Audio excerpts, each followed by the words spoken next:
Hello there, my name is Browne and welcome back to another episode of Brownie's Bytes. Today, I wanted to take a look at the new game in the Mirror's Edge franchise, Mirror's Edge Catalyst. So back in 2008, I was a huge fan of the first Mirror's Edge game, Mirror's Edge for the 360, which I have here. I remember watching the trailers all the time in my computer class and getting so excited for what this game was.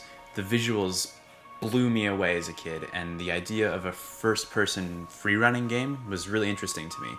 I had a lot of fun with that game, but I always felt like the game was too short and there wasn't quite enough stuff you could do in it. So when I heard that they were coming out with a new Mirror's Edge game and it had an open world concept, I got very, very excited for what it was going to have. So Mirror's Edge is an action-adventure platformer developed by EA and DICE. It was published by EA and released in June 2016. It was produced by Sarah Jansen, and this game was meant to reboot the series as a whole. Before this game, there wasn't a whole much to come out from Mirror's Edge between the first game and this one. I think there was a mobile game, and I'm not really sure if there was anything else. I think that's about it. So this story takes place years before the first events of the first Mirror's Edge game. Faith Connors, your main protagonist, is released from captivity from a government group called Kroger. She meets up with the rest of her fellow runners and decides to head back to the main headquarters, who is led by her father figure in the game, Noah. While she's on a job for a man called Dogan to steal some data from the main Kroger building, she gets seen and has to make an emergency escape. The information that she ends up stealing from Kroger is very important to them, and they want it back. This starts a massive war between the runners and Kroger, and they end up kidnapping Noah. Throughout the game, you also learn a lot more about Faith and her sister, and it's really interesting to see the whole story unfold. I really liked a lot of the characters in this game. I thought Faith's character was fleshed out pretty well, and Noah was a really cool father figure for her in the game. There were some other side characters that I didn't really care too much about, and they didn't really develop their stories too much, but it was nice to see the whole background of her and her sister come out in this game. So the controls in this game are a little hard to pick up at first. It uses the top 4 buttons on the controller to do most of your free running maneuvers. This takes a bit of a while to get the hang of, but if you take the time to get good at it, then it's really, really fun and enjoyable to play. The controls in general are enhanced from the first game. They work a lot better and they're a lot smoother. The combat in this game is way better. They added an evade maneuver, which helps for most of your battles. Also, you can knock your enemies into certain directions, and this helps a lot too because you can knock them into other enemies, or knock your enemies into walls or obstacles, or make them fall off balconies. And basically all of this just helps do damage to your enemy and helps make the battles go by a lot better. In the first game, you could steal your enemy's weapon, and I didn't like this because it felt like kind of a cheat. I used to always just steal the enemy's weapon, shoot them all, and then run away. I never really wanted to get good at the combat. In this game, it kind of sort of makes you get good at the combat if you take the time to do it. And once you do get good at it, it's very rewarding to actually be able to kick ass in this game. So also, about halfway through the story of this game, they give you a grappling hook, which helps you explore the rest of the game and really feels very smooth and fluid when you're doing a lot of your free running throughout the city. So overall, the free running controls are really satisfying and fun to use. They do take a little while to get the hang of, and I feel like this kind of turns off a lot of players at first, but I strongly advise you just to take the time to get good at it and do a lot of the side quests to help get better at these techniques, and it works amazingly well. So yeah, they decided to make this game an open world concept, which I really, really enjoyed. Ever since I finished the first one, I just wanted this game to be open world because the city looked so beautiful. And in this game, it looks even better. The graphics are amazing, and I love the futuristic style of this game. The only downfall is I've always wanted to see what was going on the ground. I wanted to see people walking around, and I wanted to see cars and just kind of how civilization is.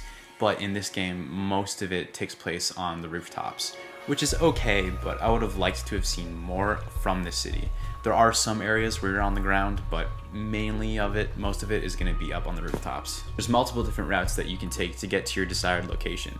Also, if you decide to find all the safe houses, which I strongly advise you doing, you can fast travel to each of them, which helps make traveling a lot easier to do. Sometimes it can get boring taking the same route to where you need to go every time, but you can just go to these safe houses, fast travel there, and then it's usually not far of a distance to get to where you need to be. They still have runner vision in this game too, but it's also changed. So now when you see red obstacles that you can do maneuvers on, there's also a red path that kind of shows you where to go to get to where you want to go. They also have a setting, and you can switch it back to the original runner vision where just things are red, and I kind of kept it at this setting for most of the game. The red line to help you out does work well. I feel like I had no reason to explore. It's just like, I need to go that way, so I'm gonna go that way. So I took that off because it let me explore the city more often. Or you can just take it off completely if you don't want it at all. Now, because this game takes place on the roof, it sort of feels vacant at times. There's not enough NPCs running around or exploring, and it makes the city feel kind of dead, which is why I wish it was on the ground more. There are some that are just on the roof on like smoke breaks or something, and some of them even give you side quests to do, which is cool, but I would have liked to have seen more characters running, like just walking around or talking, just so that the city felt more alive.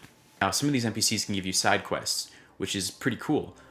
This game has a couple of different side quests you can do, either from like main characters or from just random characters that you come across, and they are very important to do throughout this game because you can gain XP from doing all these different side quests, and leveling up in this game is very important for the combat and just so that you can learn new abilities throughout the game.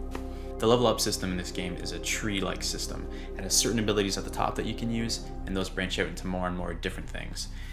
This level up system works great, and it's pretty easy to pick up. The soundtrack is by an artist called Solar Fields. The music in this game works very well for setting the mood for what it was going for. It's very ambient and very electronic, very modern sounding. Now, one thing I would like to point out about the music is that there's not nearly enough of it. The music is awesome, and I really liked all the tracks that happened throughout the game, but there's points in the game where there's no music at all, and all you hear is people talking faintly in the background or like cars flying by in the background.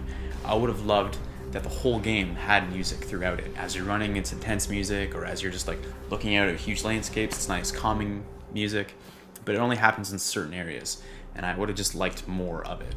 Also, the main theme from the first game isn't in this one, which is kind of a letdown.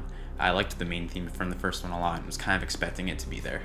So yeah, overall this game is a really good Mirror's Edge game. It's totally enhanced from the first one.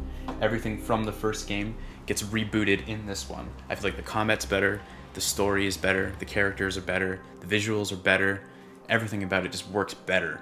And I've been reading a lot of reviews for this game recently, and a lot of people aren't giving it that great reviews. They're kind of saying it's okay or just meh.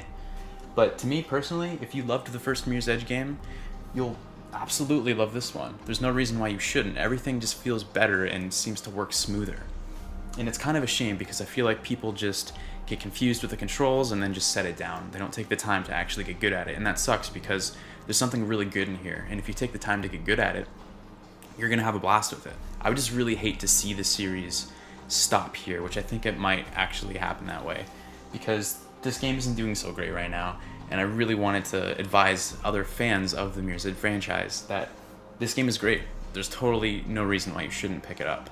So yeah, guys, overall I had a blast with this game, and I would totally advise you to pick it up if you're looking for another really good, interesting